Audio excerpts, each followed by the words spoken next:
On November 1st, 2018, the final Nintendo Direct before Smash Ultimate's launch revealed to the world a mysterious game mode, something that would alter the very course of Smash history as we know it. Okay, it was Spirits, and I don't really think it changed that much. In fact, fans didn't really care about it at all. Sure, there were reaction videos here and there that showed some interest, but the biggest takeaways from that last Direct were the new characters and the single-player campaign. I mean, why wouldn't they be? Hey look, check it out, another Fire Emblem character. Anyway, fast forward to now, nearly 6 years after the game's release, and it seemed like much of the scene had forgotten Spirits were even in the game in the first place. But it may surprise you to learn that for such a lukewarm addition to the game, the systems built around Spirits are actually surprisingly complex. So complex that these Spirits can change pretty much everything you thought you knew about Ultimate's gameplay.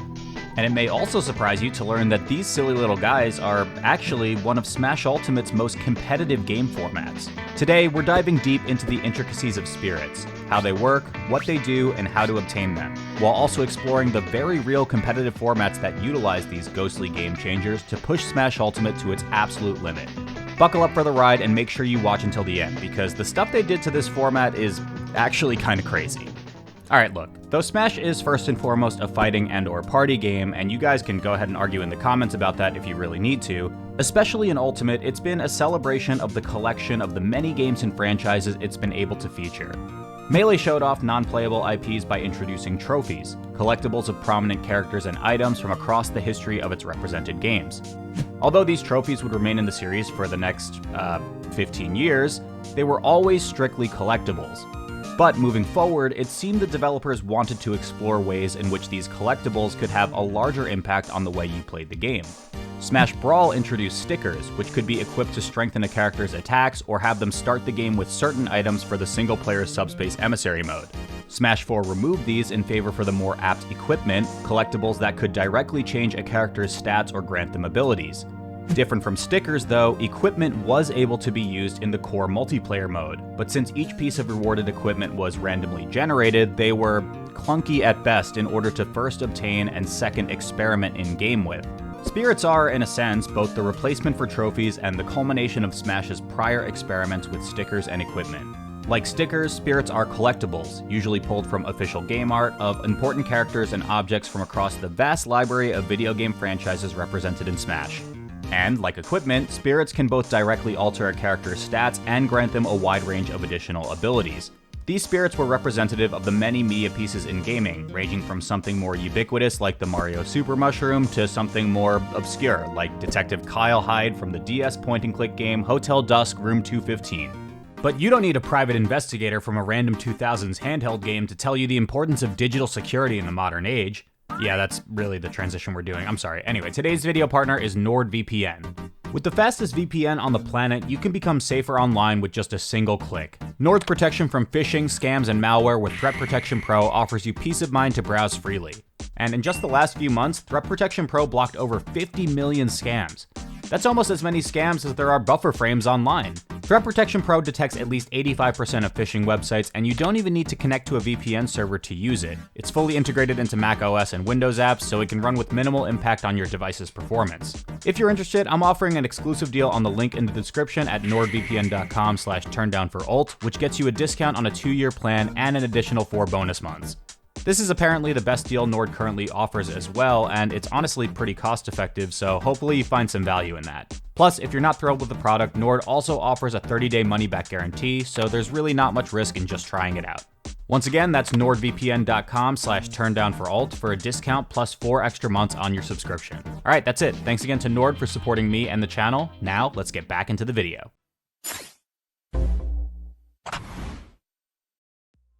Alright, so Spirits come in 2 main types, primary and support.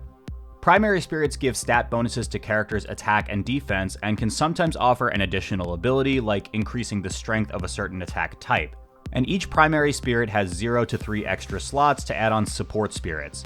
These support Spirits can in turn grant additional effects or abilities to fighters.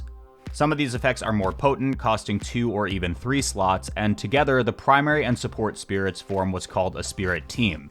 Currently, Ultimate features 741 primary Spirits and 639 support Spirits.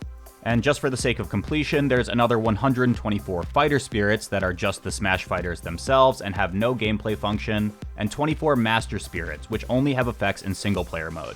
That's a lot of options, but the relative strength of a spirit team can be measured in a few different ways. First, each individual spirit is given a 1 to 4 star rating. Then, the team is given an overall score based on the stats of the primary spirit and the effects of the equipped support spirits.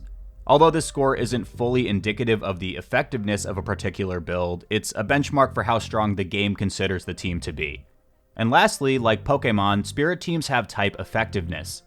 Primary spirits have 4 unique types: red attack, blue defense, green grab, and gray neutral. And despite what you may rationally think, this type doesn't determine the kind of stat boost it gives to your fighter. Instead, it's just a raw damage multiplier, with fighters dealing 1.3 times damage to a spirit type they're strong against and 0.85 times damage against a spirit type they're weak to. Now, if you've made it this far into the video, you're probably familiar with the classic Smash RPS, and it's the same here. Attack beats grab, grab beats defense, and defense beats attack. As for neutral, it's just neutral, and gets no buffs or nerfs against the other primary spirits. The numbers most important to determining how a spirit team will affect a character's stats are the attack and defense ratings. These can range from 0 to 10,000 depending on the spirit, and both of these values are direct modifiers to how much damage a fighter will deal and receive during a game. The equations used to determine these exact multipliers are on screen now, but for attack, a score of 2500 corresponds to double damage, 5000 to triple, 7500 to quadruple, and so on. Similarly, for defense, a fighter will take half damage from attacks at a score around 1666, 1/3 damage around 3333, and quarter damage at 5000. You probably picked this up, but note that because of the specific multipliers involved, defense is generally the more impactful raw rating. If a fighter with a spirit with 5000 attack fought one with 5000 defense, their attacks would be doing 3/4 damage, rather than neutral damage as one may rationally assume. Now, in case that wasn't complicated enough, there are a couple other nuances to these ratings. The attack stat applies a different damage multiplier to both items and final smashes, meaning that, in effect, both gameplay elements are actually nerfed in spirits on matches, since defense ratings don't lower their multipliers for these attacks. Additionally, the attack stat also lowers the time it takes to charge smash attacks at a rate equal to the damage scaling. So once again, at 2500 it takes half the time to fully charge a smash attack, 5000 1/3 of the time, and so on. The defense stat increases the rate of shield recharge and decreases the speeds of both shield depletion and the stun timer after a shield break, again in accordance to that overall defense value. Lastly, while these ratings only directly impact an attack's damage and not its knockback, the increases and decreases to damage are still accounted for in the game's knockback formula. So if a move that deals 10% damage will KO an opponent 5% later if its damage is halved overall by spirits, that same move will KO only 7% earlier if its damage is doubled overall by spirits. That is confusing, so I guess let's get even more technical. There are several other factors that can affect the stat boost a spirit provides. Once again, like Pokemon, every primary spirit can level up from 1 to 99 to increase its attack and defense ratings. Additionally, I guess they also wanted to have thematic bonuses, so if a spirit is equipped to a fighter of the same series, it gets a 10% stat boost. Finally, primary spirits can be trained in various fighting styles at dojos, which will boost certain stats at the expense of others, depending on the selected style. For example, the brick wall style very straightforwardly provides a 1.3 times boost to defense while having the power of all attacks, specials, throws, and pummels. The ninja style provides another thematic set of boosts, cutting lag on attacks and specials in half and reducing defense and weight, but increasing ground and air speed, jump height, fall speed, gravity, and the power of items, grabs, and pummels. So now let's take a look at the other main way spirits can shake up gameplay, by granting fighters additional abilities. Be it through the traits of primary spirits or equipped support spirits, there are about 170 unique effects that can be given, making it possible to buff almost any conceivable metric of a given fighter. Some effects include empowering or reducing damage from different types of attacks, increasing shield durability and parry windows, gaining permanent super armor, recovering damage over time, increasing movement and jump speed, gaining additional jumps, becoming immune to certain stage hazards, tripping or being buried, starting games with certain items, gaining boosted stats under certain conditions, becoming metal, giant, or invincible at the start of a battle, and even gaining access to additional moves. In most cases, multiple instances of the same effect will stack in some ways as well, which just makes things ridiculous.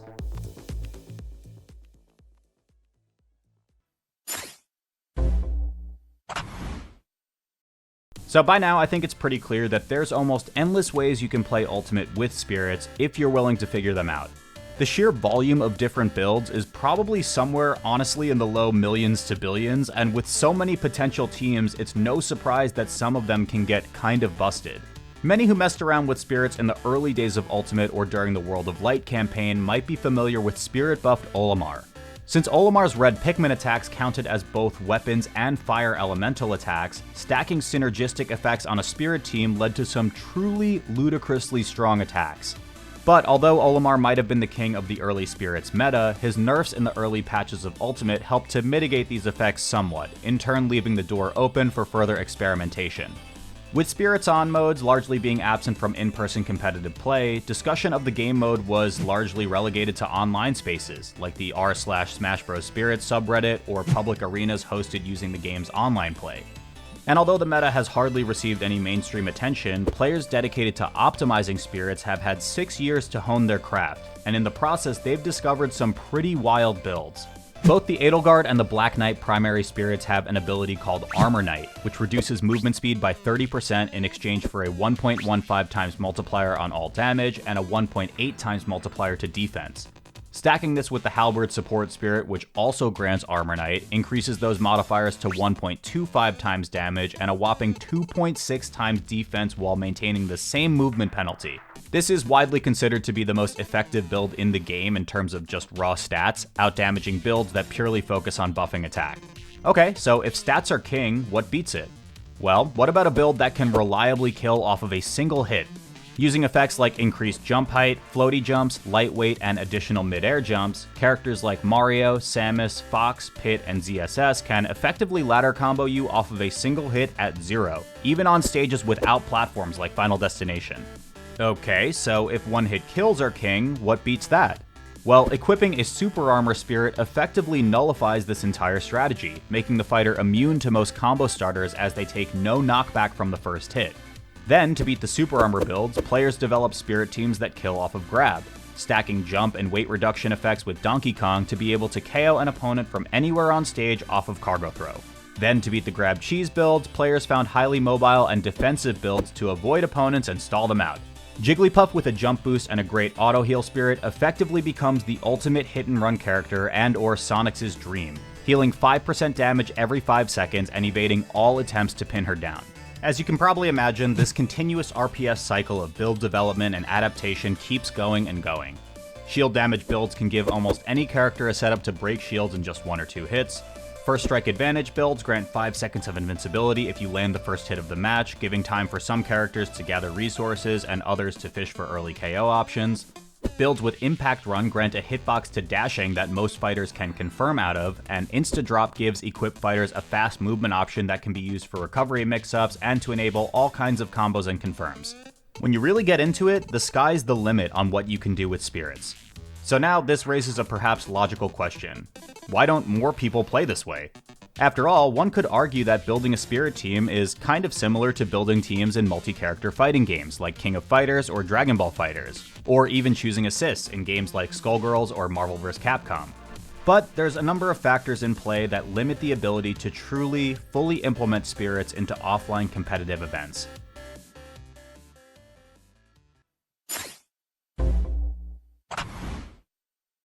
First and foremost, it's just a culture thing. Widespread adoption of spirits as a competitive game mode goes against a lot of the traditional experience that many competitive Smash players have come to expect out of the game.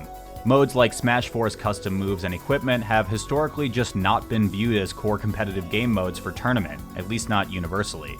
This is not even considering, by the way, that adding spirits to competitive Smash could lead to complete chaos as it pertains to game balancing, which is a whole can of worms that would take far too long to dive into, but suffice it to say that there'd probably be significant resistance from at least parts of the community.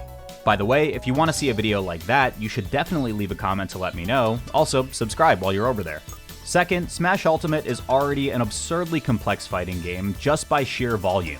With more than 80 playable characters, leagues more than any other mainstream fighting game, Ultimate already demands a lot of knowledge from its top players. You typically need to know how to play a significantly high number of matchups, what sort of interactions to look out for, what combos may or may not work on certain thresholds across a wider cast of characters than some RPGs have. Trying to add another layer of knowledge via spirits could feasibly pass the human limit of how much information players are able to retain. But, as we alluded to earlier, the single greatest obstacle to a competitive offline spirits mode is one of logistics. In order to run tournaments, organizers need, well, the game, and consoles to run the game, sometimes upwards of hundreds depending on the size of the event. In order for that setup to be tournament ready, it already needs to have purchased both DLC packs and unlocked all 63 characters outside of the starting roster, which is already a sizable amount of work. Requiring tournament setups to have spirits unlocked as well, which would be necessary in a theoretical spirit team focused meta, would balloon the amount of time required per setup to untenable numbers.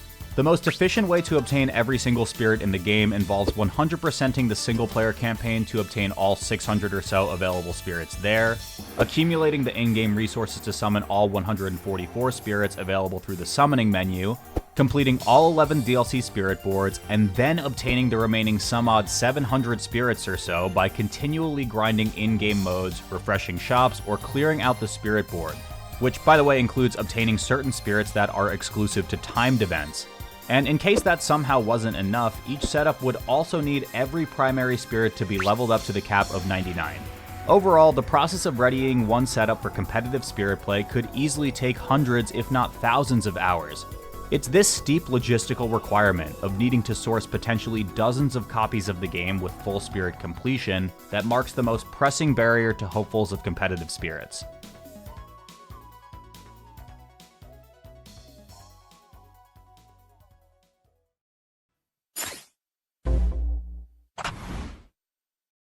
So, making every option available to players is simply unviable. Fine. But spirits are so impactful on the game that even a small number of them can make a huge difference. What if you only needed one option? What if every player in a tournament used the same build, therefore requiring setups to only need up to 4 specific spirits, of which only 1 needs to be leveled up? Maybe that's a different story? Several game modes in this vein have been tried and tested throughout Ultimate's lifespan, but the one that's lasted the longest and gained the most popularity is called SSQM, or Super Smash Queen Metroid. Originating in the Japanese scene, the format uses the Queen Metroid spirit, whose primary trait lowers the jump height of the equipped fighter. The spirit team is then outfitted with 3 support spirits, 2 with landing lag down effects and 1 with the lightweight effect. Finally, the game is played in Special Smash mode with weight set to heavy, increasing the game's gravity by about 33%. The resulting format is a drastic alteration of the game's base physics, one where every character moves about 30% faster, jumps about 25% lower, has 40% less landing lag, and 10% less weight. Generally speaking, this universally nerfs recoveries and buffs advantage states across the entire cast, with almost every character gaining access to new combo routes. Pichu can lightning loop at high percents into kill confirms, Falco can loop up tilt into fair drag downs to devastating effect, Pac-Man's fair, already known to combo into itself early into his stock, can now be hit 4 to 5 times in a row as a 0 to death option. Overall, the format makes Ultimate fast, aggressive, and centralized around aerial combos and edge guards. The lowered landing lag opens up plenty of combo starters, while the lowered jump height and increased gravity makes getting back from offstage more difficult for many characters, especially those without strong recovery specials. Because of this, the game is played with 4 stocks each, and the pace of play feels comparable to Melee.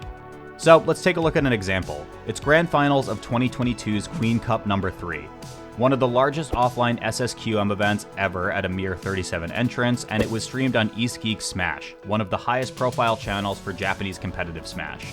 Coming from the loser side is Kakuno, a Peach and Pichu player in Standard Ultimate whose best wins lifetime come over the likes of Latte, Ayalin, and Ranami, and whose highest major placement is 49th at Umabura SP4.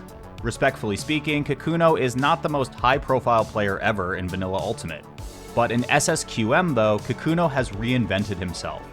At the previous Queen Cup, Kakuno played 5 characters across the bracket, making an impressive run all the way to 2nd place.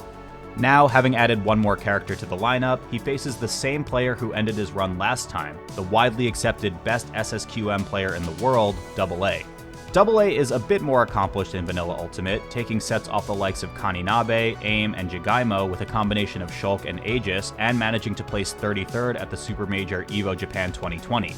But undoubtedly, AA is a hidden boss, not all too well known to the wider Smash audience. In this format though, AA is king, and unlike his opponent, he only needs 1 character to maintain his reign. Over the course of this grand final set, AA demonstrates why Mii Brawler is currently considered the strongest character in SSQM. Wait, what are you doing here? What? Wait, no, please! Get the fuck out of here, Walt. This is my character!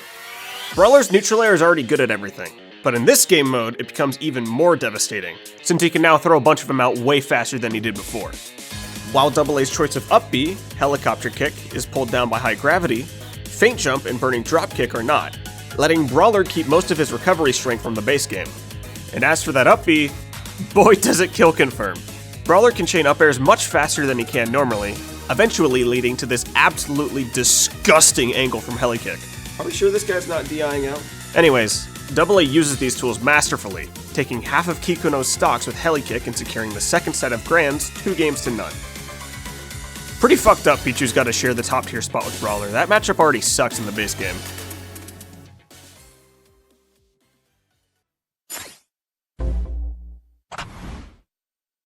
Though small brackets have been held across the world, including Japan, Italy, and Canada, SSQM hasn't really taken off, and there's probably a number of reasons for this.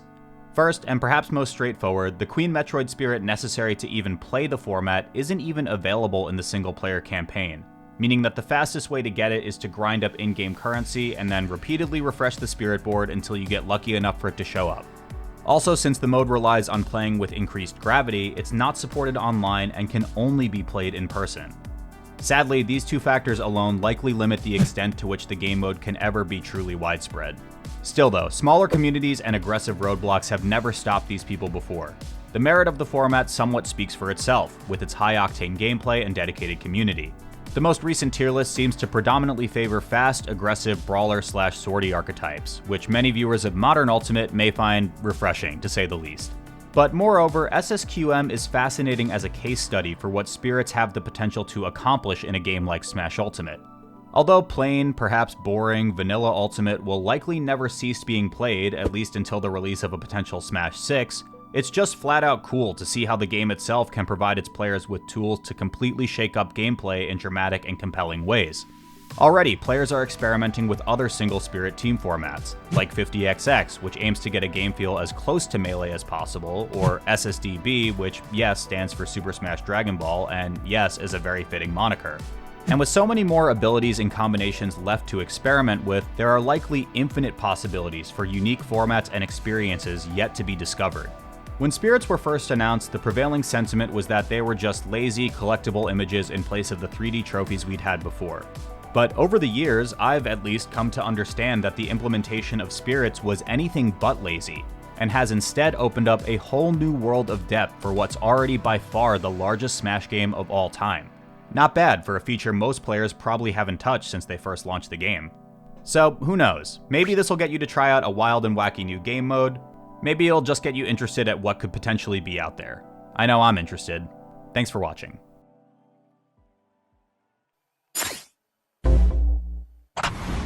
Hey, thank you so much for watching. I really hope you enjoyed today's video, and if you did, it would mean a lot to me if you subscribe to the channel.